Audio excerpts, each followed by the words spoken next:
What up, everybody, and welcome to Baz on Blades.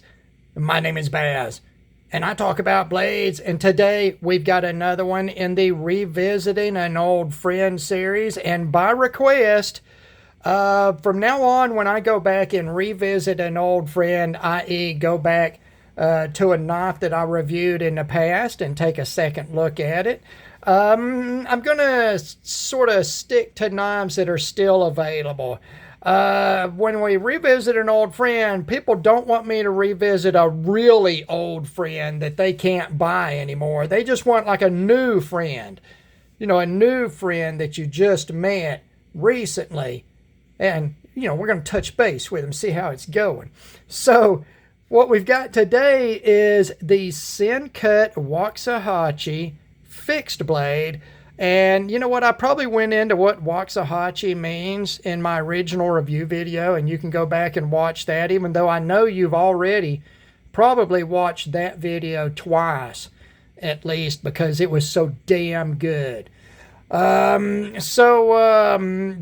Sencut Waxahachie fixed blade, I think, was the first fixed blade from Sencut, Sencut being the sort of budget end of the Wee Savivi Sencut brand family. And this is a Chinese-made product. I did get my particular example at White Mountain Knives, Justin over at White Mountain Knives, and I did check. This particular model is in stock right now, priced at $56. And after a 10% discount, that's about $50.40. And I got to tell you, it's probably been a year or more since I reviewed this knife, and I still love this knife. Let me tell you how this whole video came around about. I was looking through my big bag of big knives, fixed blades, and I wanted to find something I could carry, something compact, and I went back through it, and this is the knife I grabbed out. Not to do a video. This was yesterday, and I just wanted to carry a fixed blade knife. I just felt it for some reason. So I grabbed this out, and I carried it all day yesterday, used it around the house, opened some boxes, cut down some cardboard, cut some tape. Nothing heavy duty at all, just common EDC sort of stuff. And then I set it down on the review table. Well, I came back to get it today, and I thought, you know what? Pulling that out was like revisiting an old friend. Let's drag that series back out and revisit this old friend, because you know what? This is a fantastic design. I bragged about this knife, and I'm going to do it again, just in a shorter form factor here. So, you know, we're down around $50 for this. Let's knock out some numbers first here. Your blade length's about 3 5/8 inches to the handle scale. And you're going to lose, I'd say you're going to get down to about 3.5 inches of cutting edge here. Very well done cutting edge, I might say. That's about 9.5 centimeters overall. The blade stock thickness is about 140 thousandths of an inch, or 3.56 millimeters. Behind the edge on this knife is somewhere between 19 thousand and 20 thousandths. It's probably about 19.5, and I did hit that in multiple places down the edge. I think that is a very good behind the edge thickness. It's that sort of crossover point from a cutting knife to a slicing knife. It gives you enough beef behind the edge thickness for strength, but it's thin enough to where it's slicey as well. Very well done on this knife. Let's see, handle length is 4 1/4 inches, or 10.5 centimeters. Handle thickness 509 thousandths, or right at 13 millimeters. Your overall length 7 7/8 inches, and 20 centimeters. Weight, let's see, 4.02 ounces for the knife, 7.05 ounces with the sheath, which we will look at, and that's 114 grams, 200 grams respective, for people that are not down with the American standard system. As far as materials, we are in 9CR18 MOV, which is a mid-grade Chinese-made stainless steel. It's actually halfway decent. You'll typically see it rock weld at the 57 to 59 level. It gives you decent edge retention, good impact resistance or toughness, and good corrosion resistance. It's a very solid performer in the mid-range. I think to beat it really with a decent heat treat and temper, you've got to bump up to that sort of 14C and then to the 154 cm sort of range to get any better than 9CR as far as those mid-range stainless steels go. So you know what, at $50, I'm totally down with that. 9CR is super easy to resharpen, especially if you're on diamonds. It takes a beautiful polish if you are a mirror polish edge sort of person. Like I say, you get decent performance out of it across the board, and it doesn't take a lot of care. At $50, I'm okay with that.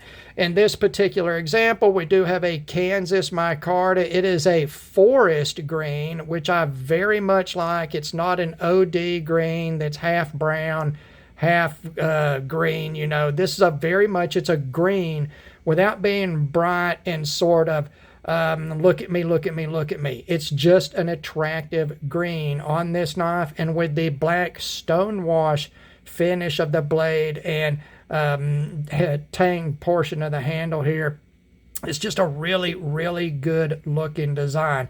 And overall, you know what? This is a really attractive knife.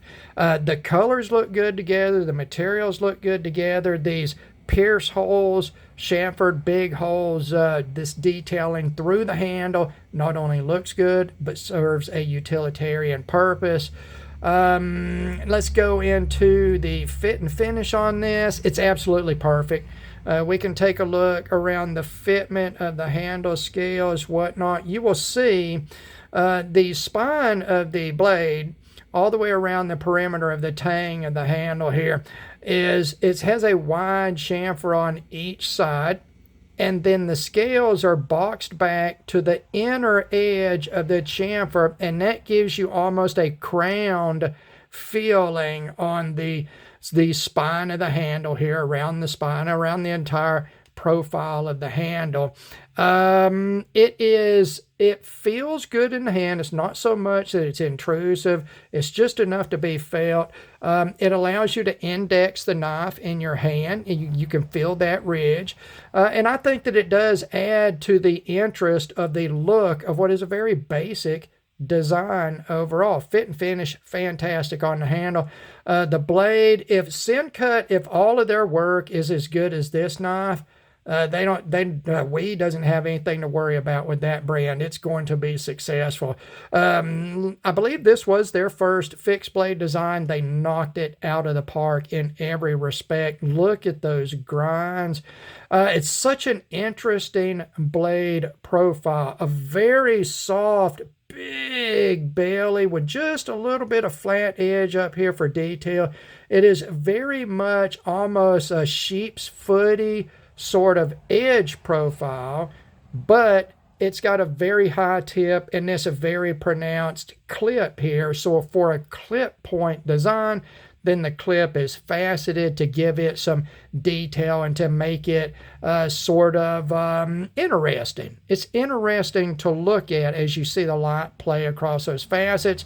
This clip is very high in the back. It is dished on the spine. You do see some very good jimping here. Let's get up close on this jimping. Very, very good jimping. Perfectly placed jimping. As I grip, my thumb's got to lay out in a natural way on that jimping. The jimping's not way back here, compressing my hand down and making it, the handle of the knife, feel so much smaller than it really is. Speaking of which, this is in my large size hands with medium length chunky fingers. You can see the grip right here. Plenty enough grip length for large size hands. You're not going to fall off of it, but it's not so big, sticking out, too much handle length for it to not be a good EDCable compact fixed blade. Let's see, what was our overall length on this? 7 7/8 of an inch, just shy of 8 inches, and we're at 20 centimeters. That is pretty doggone compact to get this blade length and this cutting edge. Let's pull out an example here, and we will do a little bit of a size comparison. Of course, you know we've got to pull out the PM2, and we will look here, and I'm going to line up the front edge of the handle scale. So the blade is actually a little longer on the Sencut at 3 5/8 of an inch. The cutting edge is also longer on the Sencut, but we're much more compact in the handle on the Sencut. That is how you break down between a fixed blade of this size and a folding knife, where that blade has to be able to fold up into the handle. And of course, the paramilitary too, well known to have a very generous handle design anyway. It's actually a pretty doggone unbalanced towards the handle as that goes. That's just another aspect of this design that is fantastic. It just feels so good in the hand. It's such a handy size. The materials are decent. The fit and finish is decent. Let me show you something very special here, and that is the sheath, and then we'll get out of this and keep it short. Fantastic Kydex. Everybody, regardless of price point, should sit up right now. If you make Kydex, if you make knives that need Kydex, you need to copy the way this is done. It is so good. It is trim. It's not oversized for the knife, so it's compact, easy to carry. It comes with a tech lock. It can be mounted horizontally or vertically, left or right. It is very, very good way of carrying this knife. I have it oriented vertically, and I carry it on my strong side behind my hip, and it is fantastic. Did you hear that? Did you hear that? That's speaking our language right there. That was absolutely perfect.